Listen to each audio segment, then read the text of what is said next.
bagi kita semua. Keluarga jemaat yang dikasihi oleh Tuhan Yesus Kristus, kami para pelayan HKBP Resort Tanjung Priok, para pendeta dan majelis, menyampaikan kepada seluruh jemaat dan warga gereja dimanapun berada, selamat hari Minggu bagi kita semua. Mari kita persiapkan diri memasuki ibadah ini dengan berdoa di dalam hati kita masing-masing. Kita bersaat teduh sejenak.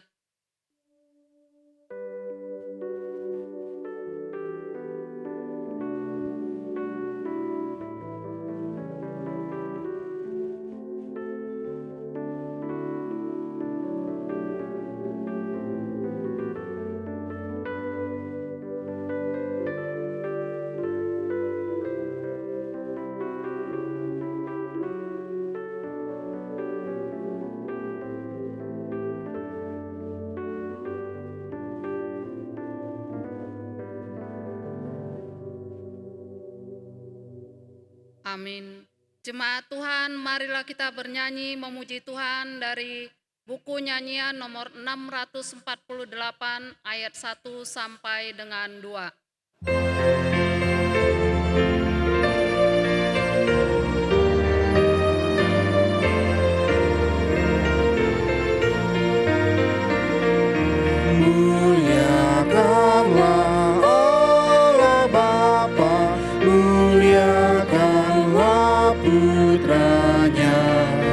Muliakanlah Roh penghibur ketiganya yang esa. Haleluya, haleluya, ketiganya yang esa. Muliakanlah Raja Kasih, Juru Selamat manusia. Kini kita ahli waris dalam kerajaannya. Haleluya, haleluya, Juru Selamat manusia. Di dalam nama Allah Bapa dan nama anaknya Tuhan Yesus Kristus dan nama Roh Kudus yang menciptakan langit dan bumi. Amin. Dunia ini sedang lenyap dengan keinginannya, tetapi orang yang melakukan kehendak Allah tetap hidup selama-lamanya. Haleluya. Haleluya, haleluya, haleluya.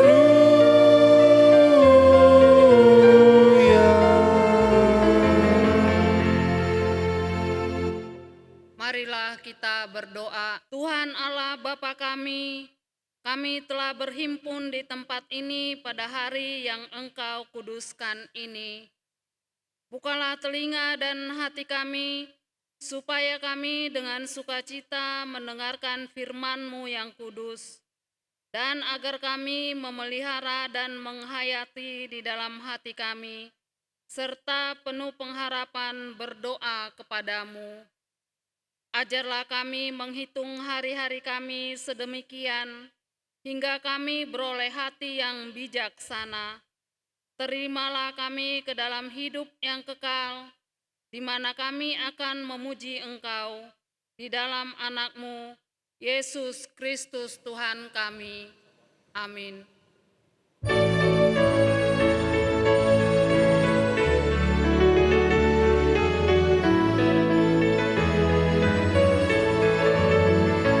Padamu ya Tuhan ku serahkan diriku, pakailah sesuai rencana-Mu. Jika ku kan Engkau di dalam hidupku, tiadalah artinya diriku. Walau ku melangkah ataupun padamu Tuhan. Ku tetap setia mengikut-Mu Tuhan. Tuntunlah ke jalan yang benar. Dengarlah hukum Tuhan yang diambil dari Tita kedua dan maksudnya. Tita kedua, jangan perbuat bagimu patung yang menyerupai apapun yang ada di langit atau yang ada di bumi, atau yang ada di dalam air di bawah bumi, untuk disembah dan dituruti. Maksudnya adalah kita harus takut serta kasih kepada Allah.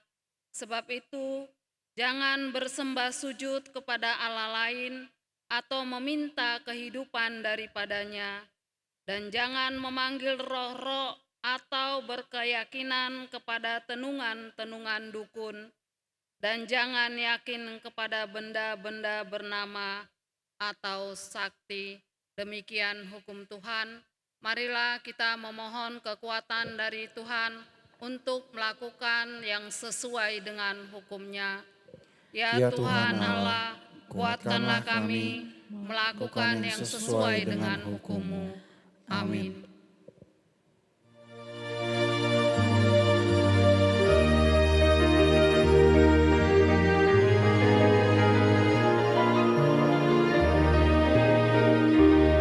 Beri tanda-Ku, teliti lalu lubuk hatiku,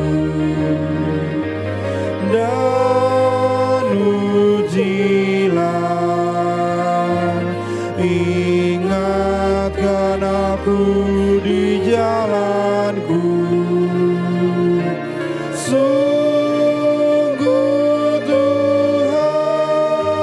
Kau kenal diriku,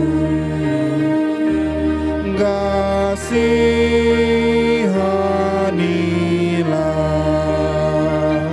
diriku dan kelakuanku. Ku tahu Tuhan, sering ku sesat di jalanku. Ampunilah ya Tuhan dosaku. Marilah kita merendahkan diri untuk mengaku dosa kita. Ya Allah Bapa kami yang di surga, Engkau mengampuni dosa kami, orang yang hina dan tercela ini, di dalam anak kesayangan-Mu. Kasihanilah kami, orang yang berduka cita yang berdosa ini. Nyatakanlah di dalam hati dan jiwa kami ini akan keampunan segala dosa dan kesalahan kami itu. Karuniakanlah Roh Kudus bagi kami untuk memberi kekuatan, keteguhan, dan ketetapan hati, supaya iman kami tidak tergoyahkan. Bimbing dan ajarlah kami ya Tuhan, agar kami benar-benar dan sungguh-sungguh menyerahkan diri, hati dan jiwa kami kepadamu saja, sebagai korban yang hidup dan kudus, oleh sebab anak-Mu, Yesus Kristus Tuhan kami. Amin. Dengarlah janji Tuhan tentang pengampunan dosa. Demikian firman Tuhan, tetapi engkau memberati aku dengan dosamu, engkau menyusahi aku dengan kesalahanmu. Akulah dia yang menghapus dosa pemberontakanmu, oleh karena aku sendiri, dan aku tidak mengingat-ingat dosamu. Kemuliaan bagi Allah di tempat yang maha tinggi. Amin.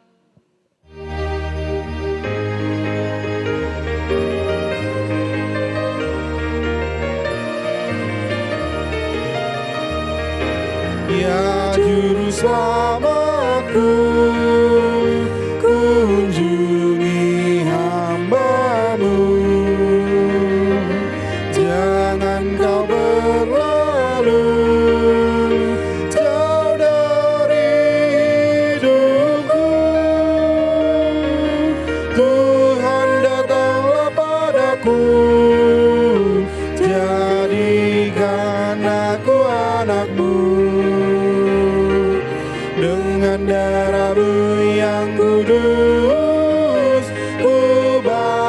bagaikan salju bersih,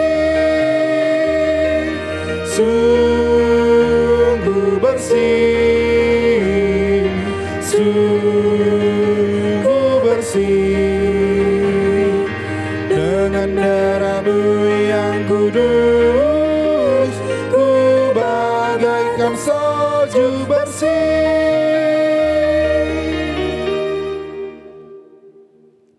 Marilah kita mendengarkan firman Tuhan yang ditetapkan untuk hari Minggu. Tertulis di dalam kitab 1 Korintus 10 ayat 18 sampai dengan 26. Kita membaca dengan responsoria. Beginilah firman Tuhan.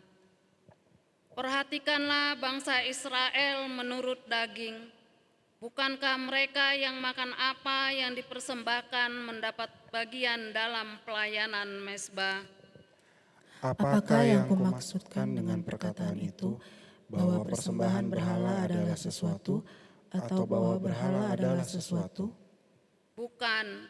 Apa yang kumaksudkan ialah bahwa persembahan mereka adalah persembahan kepada roh-roh jahat, bukan kepada Allah. Dan aku tidak mau bahwa kamu bersekutu dengan roh-roh jahat. Kamu tidak dapat minum dari cawan Tuhan dan juga dari cawan roh-roh jahat. Kamu tidak dapat mendapat bagian dalam perjamuan Tuhan dan juga dalam perjamuan roh-roh jahat. Atau maukah kita membangkitkan cemburu Tuhan? Apakah kita lebih kuat daripada Dia? Segala sesuatu diperbolehkan, benar, tetapi bukan segala sesuatu berguna. Segala sesuatu diperbolehkan, benar, tetapi bukan segala sesuatu membangun. Jangan seorang pun yang mencari keuntungannya sendiri, tetapi hendaklah tiap-tiap orang mencari keuntungan orang lain. Kamu boleh makan segala sesuatu yang dijual di pasar daging tanpa mengadakan pemeriksaan karena keberatan-keberatan hati nurani. Karena bumi serta segala isinya adalah milik Tuhan. Demikianlah firman Tuhan. Berbahagialah orang yang mendengar firman Allah serta memeliharanya. Amin.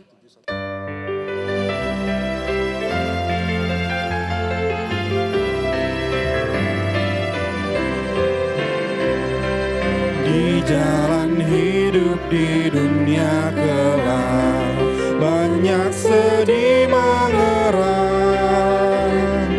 Tolong mereka di dunia gelap, bawalah sinar terang. Pakailah aku jadi hamba-Mu, bawa terang ke dunia gelap. Jadikan aku saluran berkat bagi umat-Mu yang hidup resah. Beritakanlah Yesus Tuhan-Mu, Sang Juru Selamat dunia, agar percaya pada Tuhan-Mu, Kau salurkan berkat-Nya. Pakailah aku jadi hamba-Mu, bawa terang ke dunia gelap. Jadikan aku saluran berkat bagi umat-Mu yang hidup resah.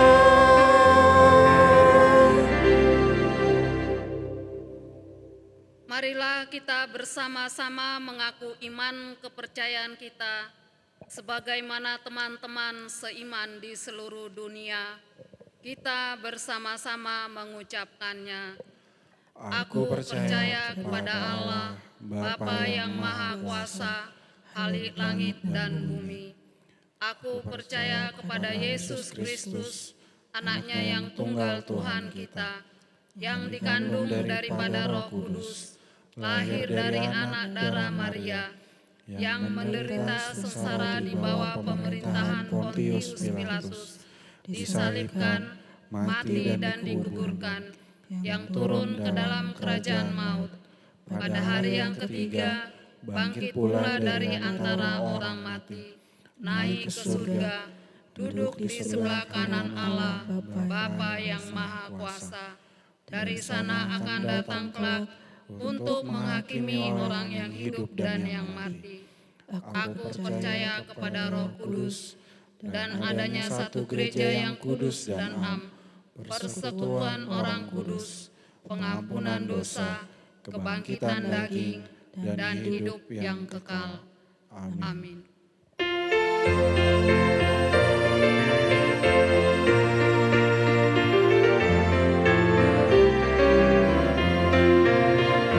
Ku dengar suara-Mu Yesus, ku dengar suara-Mu Yesus, ku dengar suara-Mu Yesus, pikul salib ikutlah aku, peganglah tanganku Yesus, kuatkanlah aku Yesus, tolong tunjukkan jalan-Mu, Tuhan pimpin langkahku.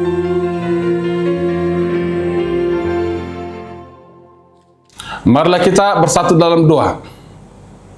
Damai sejahtera Allah Bapa yang melampaui segala akal, kiranya itulah yang menyertai hati dan pikiran kita di dalam Kristus Yesus Tuhan kita.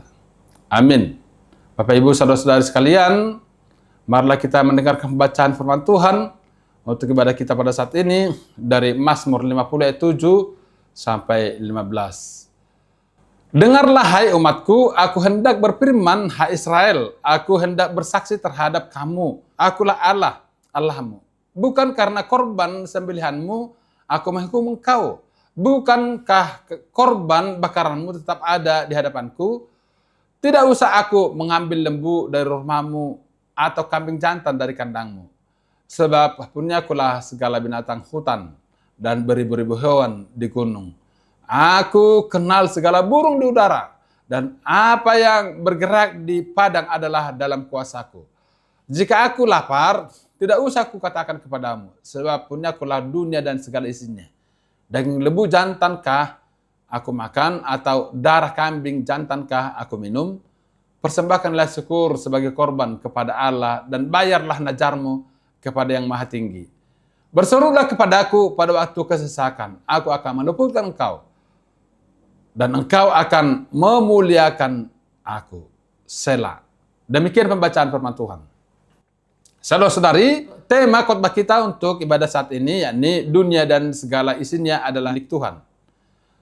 Saudara-saudari, Mazmur 50 ayat 7 sampai 15 ini adalah Mazmur dari Ashab yang menekankan bahwa Allah tidak butuh kurban materi, daging sapi atau kambing, karena seluruh dunia miliknya.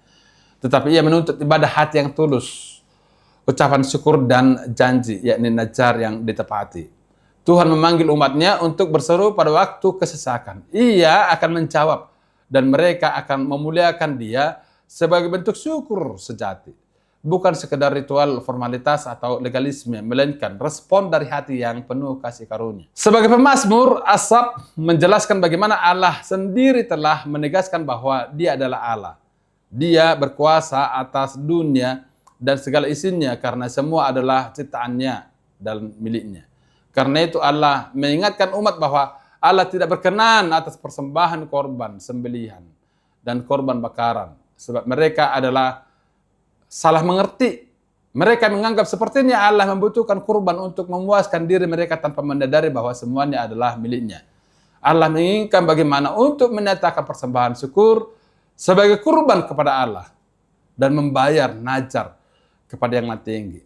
Seharusnya mereka bersyukur karena kebaikan dan pertolongan Tuhan. Sehingga apa yang mereka beri berkenan bagi Allah, bahkan janji pertolongan dan berkat Tuhan disediakan bagi setiap hati yang bersyukur. Saudara-saudari, pada Mazmur 57-15 ini dilanjutkan bahagian yang sebelumnya menempatkan umat seolah-olah tengah berada di pengadilan ilahi. Dalam perikop khotbah ini, Allah sebagai sang hakim nampak mengajukan pokok perkara atas Israel.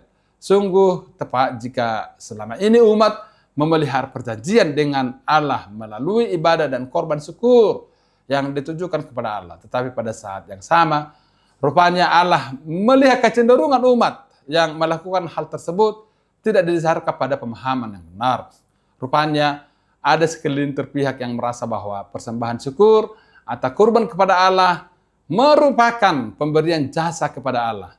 Mereka menyamakan Allah dengan ilah-ilah yang menuntut persembahan dengan imbalan bahwa manusia akan menjalani kehidupan yang lebih baik. Segala sesuatu adalah milik Allah semata, dan Ia jauh lebih berkuasa atas apapun juga. Maka jikalau Tuhan memberikan kesempatan bagi manusia untuk mempersembahkan kurban, hal itu adalah karena manusia dilatih untuk bersyukur.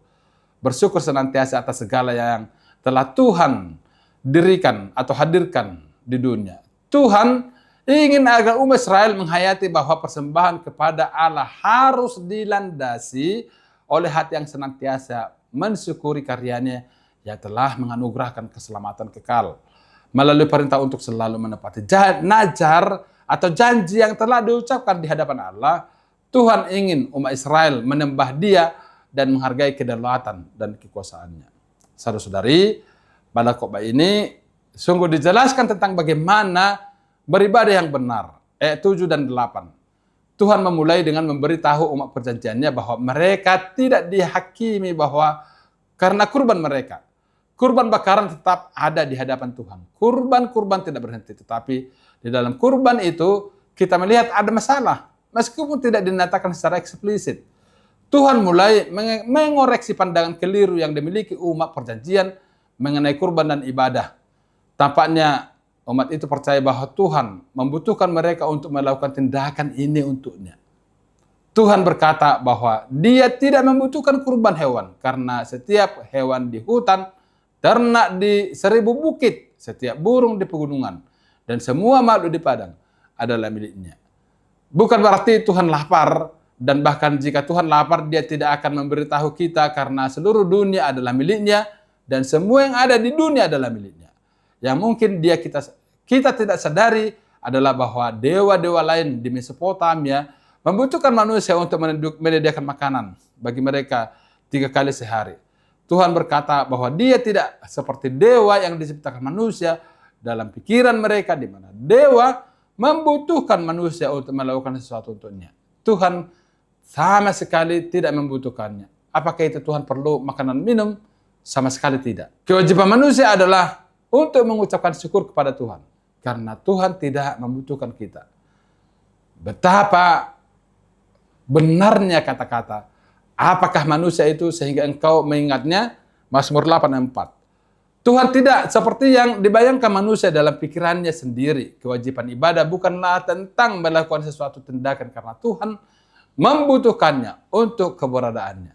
Kita perlu menyembah Tuhan demi diri kita sendiri. Kurban itu adalah tindakan yang menyebabkan Israel mengakui dan bertobat dari dosa mereka, mengucap syukur atas pembebasan, dan merayakan persekutuan dengan Tuhan.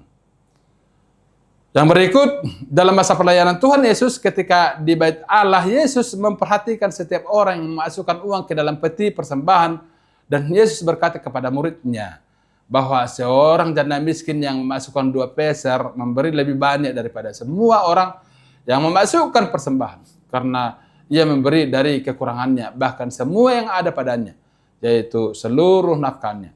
Jadi harus diingat bahwa ada sepasang mata yang memperhatikan ketika kita memasukkan uang ke dalam persembahan, yaitu Allah. Yesus sendiri melihat bagaimana ketika kita memberi bagi Tuhan. Yang berikut, dalam perkembangan kemudian ada beberapa alasan bagi banyak orang memberi persembahan, yakni menganggap bahwa memberi persembahan sama dengan memberi sumbangan. Jelas bahwa memberi persembahan bukanlah memberi sumbangan. Persembahan adalah sebagai korban ucapan syukur kepada Tuhan, bukan kepada manusia. Ketika kita menganggap memberi persembahan adalah sumbangan, maka kita akan memberi dengan asal-asalan.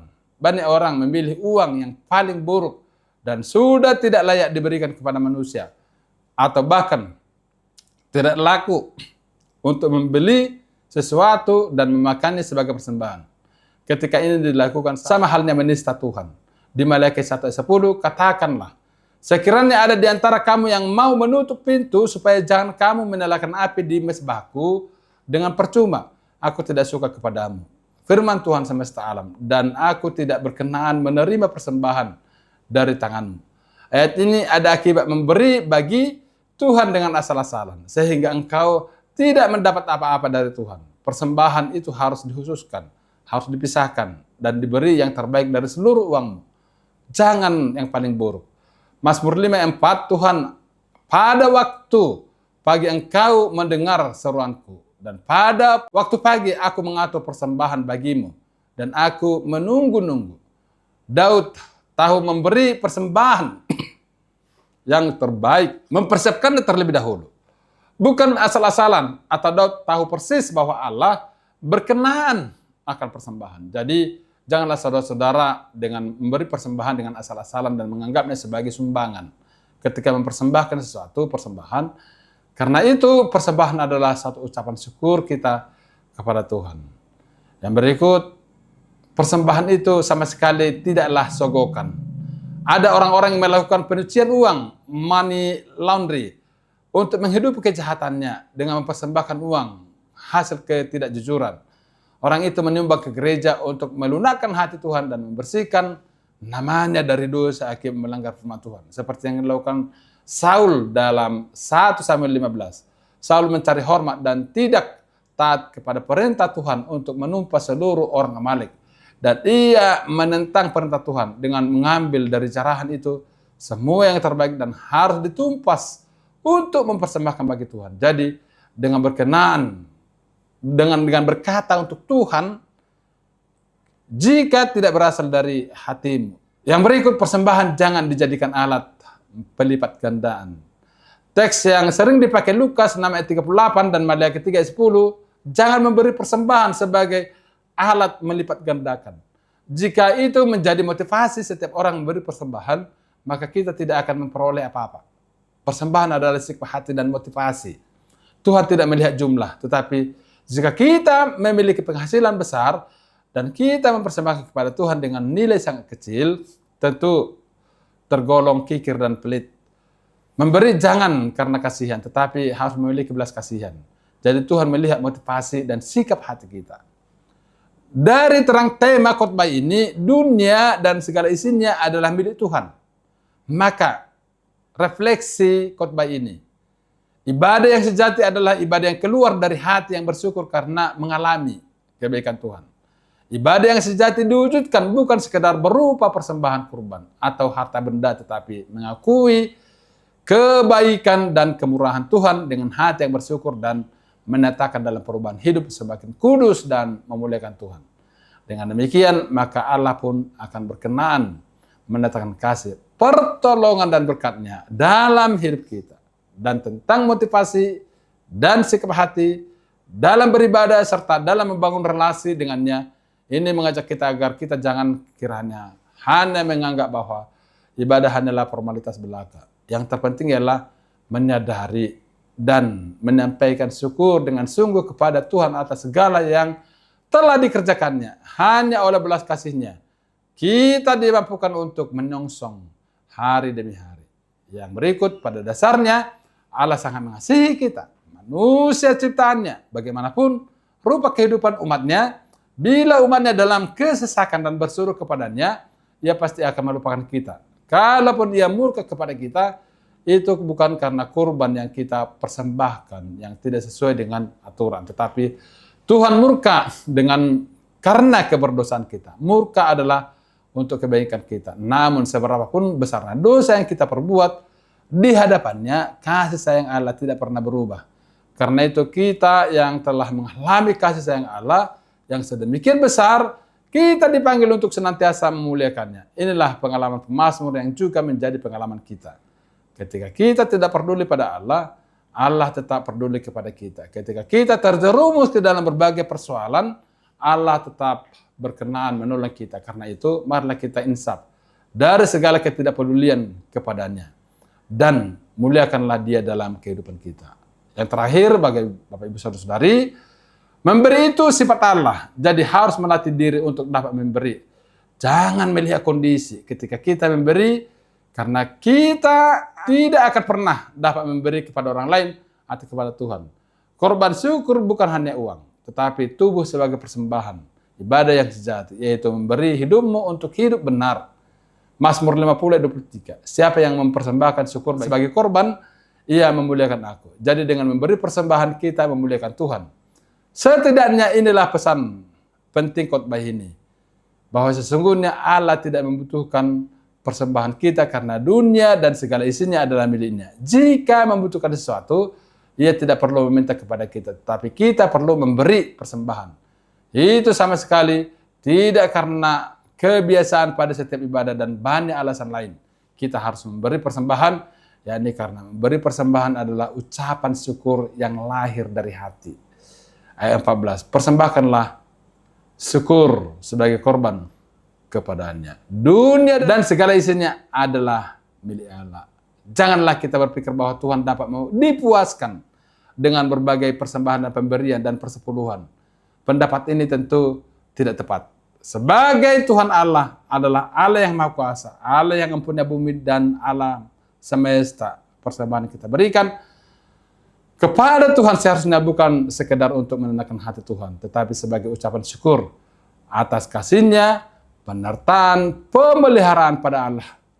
Kita memberikan yang terbaik dari diri kita karena Tuhan terlebih dahulu telah mengasihi dan memberikan keselamatan kepada kita. Amin. Kita berdoa. Bapa dalam surga, terima kasih karena Engkau telah menyertai kami dengan berkat-Mu ya Tuhan, penyertaan-Mu dan segala keindahan, kebahagiaan yang Engkau berikan kepada kami, penguatan yang Engkau berkati kami ya Tuhan, kami mengucap syukur. Setidaknya kami mempersembahkan yang terbaik bagi-Mu. Ya Tuhan, terima kasih atas berkat-Mu yang senantiasa melindungi dan memberkati kami. Kami bawa dalam doa kami ya Tuhan, perjalanan kehidupan kami, kerana semuanya dalam penyertaan-Mu dan hati kami, motivasi kami dan iman kami selalu seturut dengan apa yang Kau kehendaki. Semuanya jemaat-Mu ya Tuhan, kami bawa dalam doa, dalam ragam keadaan yang berlangsung pada diri kami semuanya, kiranya semua berada dalam penyertaan-Mu. Terimalah doa kami ini, dalam nama Tuhan Yesus Kristus kami berdoa. Amin.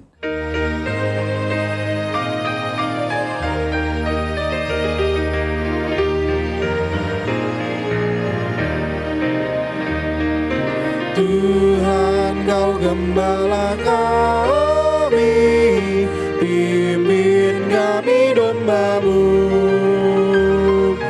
Berilah kami hati damai, menikmati rahmat-Mu.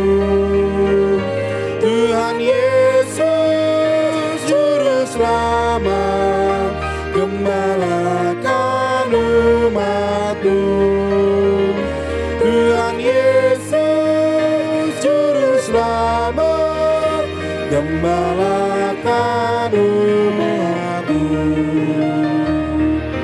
Tuhan Gembala setia, Sobat Agung terdekat, jauhkanlah pencobaan, bawa orang yang sesat.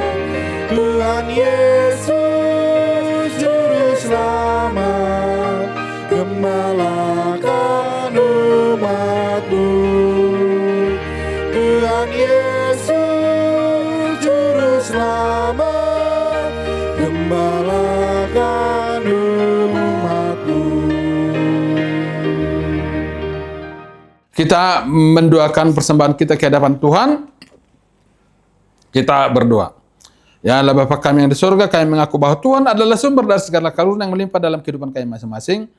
Sebagian daripada karunia itu kami serahkan kembali sebagai persembahan kepada Tuhan. Terimalah dan berkatilah persembahan umat-Mu ini, agar dapat kami pergunakan untuk pekerjaan dan pelayanan kerajaan Tuhan di dunia ini. Bukalah hati kami untuk mengenal betapa banyak berkat dan karunia yang kami peroleh dari Tuhan, supaya kami senantiasa bersyukur kepadamu di dalam nama Tuhan Yesus Kristus Tuhan kami. Amin.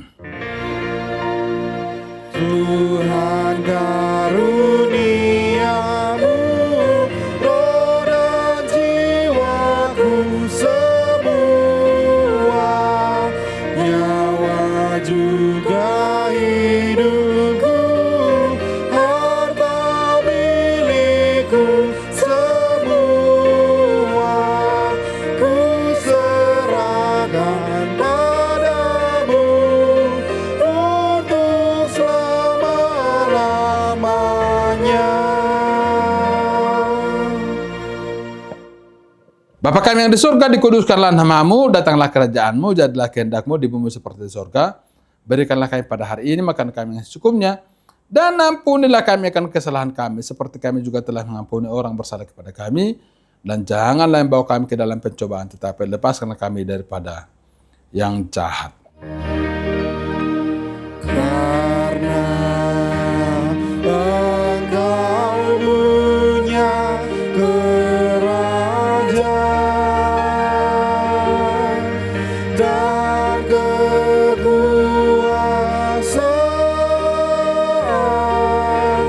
dan kemuliaan sampai selama-lamanya.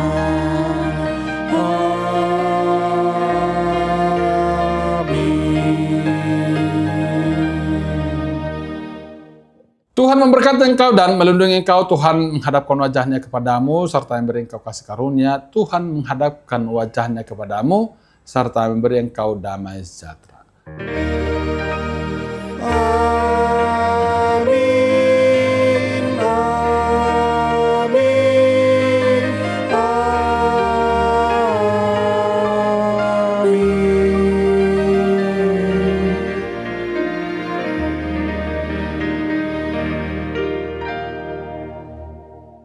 Salam Bapak Ibu Saudara-saudari sekalian, selamat pagi, selamat hari Minggu dan selamat beribadah.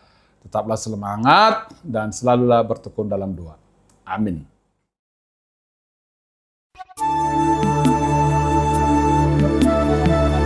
Perjalanan HKBP Tanjung Priok tidak dimulai begitu saja. Jauh sebelum tahun 1951, sekitar tahun 1901, orang Batak Kristen mulai tiba di Jakarta. Mereka datang dari Bonapasogit, Tapanuli, membawa Injil, keselamatan, dan iman yang hidup melalui pelabuhan Tanjung Priok dan Sunda Kelapa. Mereka memasuki Jakarta dan memulai kehidupan baru. Seiring waktu, jumlah mereka semakin bertambah dan kerinduan untuk bersekutu pun semakin besar. Tahun 1931 berdirilah HKBP Pernolong, jemaat HKBP pertama di Jakarta. Namun, orang Batak Kristen di Tanjung Priok memiliki kerinduan yang sama, kerinduan untuk beribadah dalam satu bahasa, dalam satu hati, dan dalam satu persekutuan. Karena keterbatasan jarak dan kerinduan akan persekutuan iman, mereka berjuang keras untuk mendirikan jemaat sendiri. Dan di penghujung tahun 1950, perjuangan itu mulai terwujud, hingga akhirnya HKBP Tanjung Priok resmi berdiri pada Juli 1951, dipimpin oleh Situa E. Simbajuntak almarhum bersama rekan-rekannya. Sejak saat itu, gereja ini menjadi tempat bertumbuh, tempat bersekutu, dan tempat merasakan kasih Tuhan dari generasi ke generasi. iman itu terus hidup dan kini diteruskan kepada generasi masa depan. Karena itu, melalui perayaan Jubileum 75 tahun ini, kita tidak hanya mengenang perjalanan iman, tetapi juga melanjutkannya. Kami mengundang seluruh jemaat untuk hadir dan menjadi bagian dari sejarah ini. Mari bersama-sama memberi dengan kerelaan hati, mendukung pelayanan gereja, dan mewujudkan masa depan HKBP Tanjung Priok yang lebih diberkati. Karena apa yang telah dimulai oleh generasi terdahulu kini ada di tangan kita untuk diteruskan.